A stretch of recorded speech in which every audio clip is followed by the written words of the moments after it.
আবহাওয়া ও বাসস্থান, জীবনের জন্য বাতাস। পরিবেশ থেকে কার্বন ডাই অক্সাইড গ্রহণ, সবুজ পাতায় যাদের খাবার তৈরি, পরিবেশে অক্সিজেন ত্যাগ, পরিবেশে অক্সিজেন গ্রহণ, গ্রাসের শ্বাসক্রিয়া, পরিবেশে কার্বন ডাই অক্সাইড ত্যাগ, পরিবেশে থেকে অক্সিজেন গ্রহণ, পরিবেশে কার্বন ডাই অক্সাইডের ত্যাগ।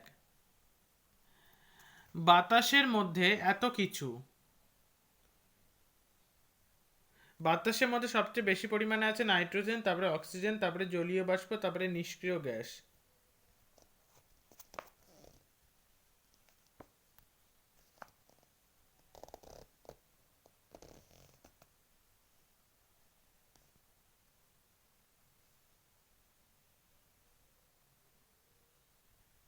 কখনো বৃষ্টি, কখনো গরম, কখনো ঠান্ডা। ছবি দেখে ঋতুর নাম এবং বৈশিষ্ট্যগুলো লেখো। প্রথমের ছবিটাতে দেখো, তারপরে দ্বিতীয় ছবিটা, তারপরে তৃতীয় ছবিটা, তারপরে চতুর্থ ছবিটা, তারপরে দেখো পঞ্চম ছবিটা, তারপরে দেখো ষষ্ঠ ছবিটা।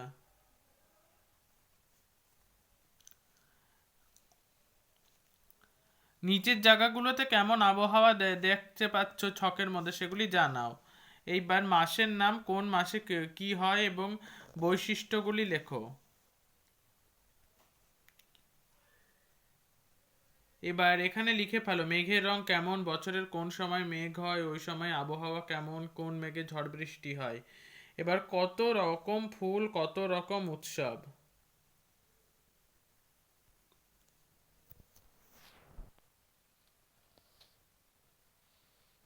বিভিন্ন ঋতু, ফুল, ফল এবং উৎসব।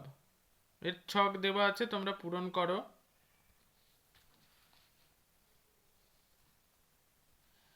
আমাদের চারপাশের উদ্ভিদ ও প্রাণী, কলমি শাক, সাপ, কেঁচো, নারকেল গাছ, বাবুই পাখি তার বাসা, মাছ, পলাশ ফুল, পাইন গাছ, ক্যাকটাস, বাদা বন, রেড পান্ডা।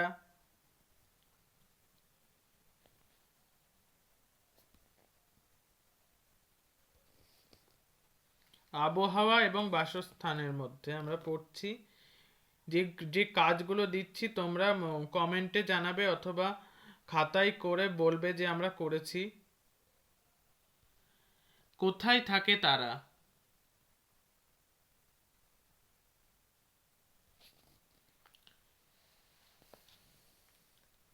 ভারতীয় সিংহ গুজরাটের গির অরণ্যেই পাওয়া যায়। এরকম আর একটা প্রাণী হলো আসামের মুগা, রেশম, মথ।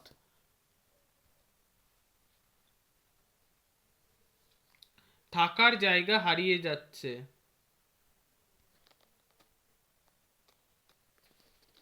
এবার অচেনা জায়গা, পরীক্ষার পরে দারুণ মজা। নিচের ফাঁকটিকে তোমরা পূরণ করো। সাঁতরাগাছির ঝিলে পরিযায়ী পাখি। এবার চেনা তবু অচেনা।